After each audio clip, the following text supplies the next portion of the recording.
সর্বাঙ্গে ব্যথা ওষুধ দিবেন কথা। আমি শুরুতে বলেছি ফ্যাসিস্ট হাসিনা 16 বছরে এই দেশের মানুষকে সাইকোপ্যাথ করে দিয়ে গেছে। সে ধ্বংস করেছে পুলিশকে তো একেবারেই। আমি যে পুলিশ এখন চালাচ্ছে এ তো অকেজো। আমার কথাগুলো তো হয় পুলিশ বাইরে শুনে মন খারাপ করবেন, মন খারাপ করার কিছু নাই। আপনারা তো দলীয় ক্যাডার হিসাবে ব্যবহৃত হয়েছেন, এটা কে না জানি। প্রত্যেক দিন শত শত লোককে হত্যা করা পুলিশ, এগুলো পুড়িয়ে মারা। আপনি কি ভুলে যাচ্ছেন? আপনি গুলি করে মারার পরে আবার ওই লাশ কিছু জীবিতও ছিল, তাদেরকে গাড়িতে তুলে পুরানো হয় নাই আশুলিয়াতে। এরা তো সেই পুলিশ। কোন ওসিটা হয়তো 2-4 জন ভালো আছে, হত্যাকাণ্ডে অংশ নেয় নাই। আপনি বলেন এলিমেন্ট বাহিনীর সাথে নিয়ে হয়েছে তো, এখন তারাই তো এখন আছে। সেসব ওসিদেরকে তো পরিবর্তন করা হয়েছে। না না না না, কোথায় ওসি পাবেন আপনার 1000 থানার মধ্যে? আগের কোনো ওসি এখন ওসি নাই। আপনি জানেনই না তাহলে। আমি জেনে শুনে বলছি। আমি কালকেও এই নিয়ে বৈঠক করেছি উচ্চ পর্যায়ে, আমি নিজেও। শোনেন, তারাই আছে। কোত্থেকে নতুন নতুন ওসি পাবে ভাই? ওসি কি আকাশ থেকে পড়বে? হ্যাঁ, পড়তো। এই সরকার যদি যেদিন ক্ষমতায় বলো 8 তারিখে, সেদিন একটা দেশের গভর্নমেন্টের স্ফুরণ ঘটে পুলিশের মাধ্যমে। গভর্নমেন্টের মানে সেটাকে মানুষ দেখতে পায়, গভর্নমেন্ট আছে কি নাই সেটার মাধ্যমে, পুলিশের মাধ্যমে প্রমাণিত হয়। সেই পুলিশকে তারা তো একটা নতুন পুলিশ বাহিনী গঠন করতে পারতো এতদিন। এই 1 বছরে কিভাবে সক্ষমতা ছিল আমাদের সেনাবাহিনী এখনো বিশাল শক্তিশালী সেনাবাহিনী কিন্তু দায়িত্ব দিত 10টা ডিভিশনকে, 20টা ফরমেশনকে।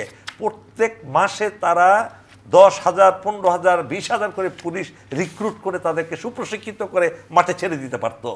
দে কুড রিপ্লেস দোজ মানে কিলার। সেটা তো করে নাই সরকার, কারণ সরকারের তো ওই বুদ্ধিমত্তাই নেই। আমি বলবো তাদের তো সেই চিন্তাই নাই। তারা পুরনো জিনিস দিয়ে সব কিছু চালাতে যাচ্ছে।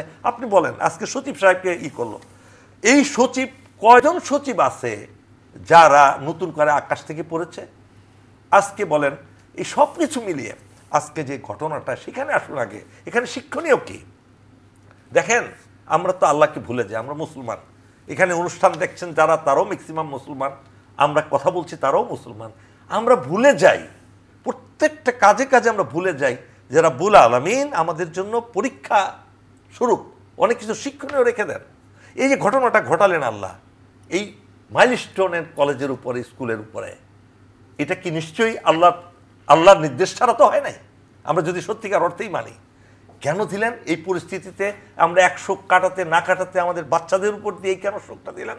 আমরা কি শিক্ষা গ্রহণ করেছি? আমরা কি এখনো মৃত্যুর কথা চিন্তা করেছি যে আমরা মরতেছি, আমরা আগামীকাল মরবো? আমি আজকে ইয়েতে গিয়েছিলাম, জানাজায় গিয়েছিলাম তৌকিরের, এই আমাদের বেইজে যে কর্মীটোলা বেইজে বিশাল জানাজা হয়েছে।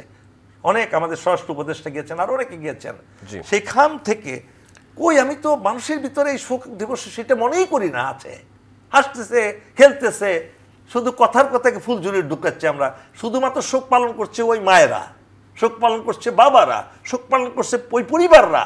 কেউ বুকে হাত দিয়ে বলতে পারে তারা কাঁদছে বাচ্চাদের জন্য? হ্যাঁ, আমরা দেখেছি ওইখানে সহযোগিতা কত দ্রুত গতিতে।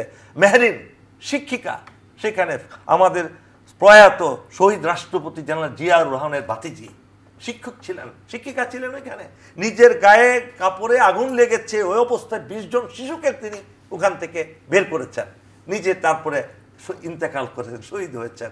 এরকম আরো অনেকে আছে। এই যে পারস্পরিক শ্রদ্ধাবোধ, ভালোবাসা সেখানে দেখেছি আমরা, কিন্তু এর বাইরের জগতে সেটা নাই। আজকে অসহিষ্ণু হয়ে গেছে আমরা, টোটাল অসহিষ্ণু।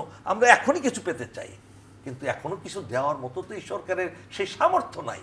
আজকে বলেন, আমি আর একটু বলে নেই, শোনেন, দেখুন আপনি যে বলবেন মানুষ কত অধৈর্যশীল হয়ে গেছে। 2 উপদেষ্টা দেখতে গেছে রুগীদেরকে, পরিস্থিতি দেখতে গেছে, সেখানে চতুর্দিকে ঘেরাও করে ভুয়া ভুয়া ভুয়া। এই পরিস্থিতি কি এটা শোকের পরিস্থিতি হলো? আপনার হতে পারে তারা খারাপ, কিন্তু আপনি কি একটা ভদ্র মানুষ এটা করতে পারেন?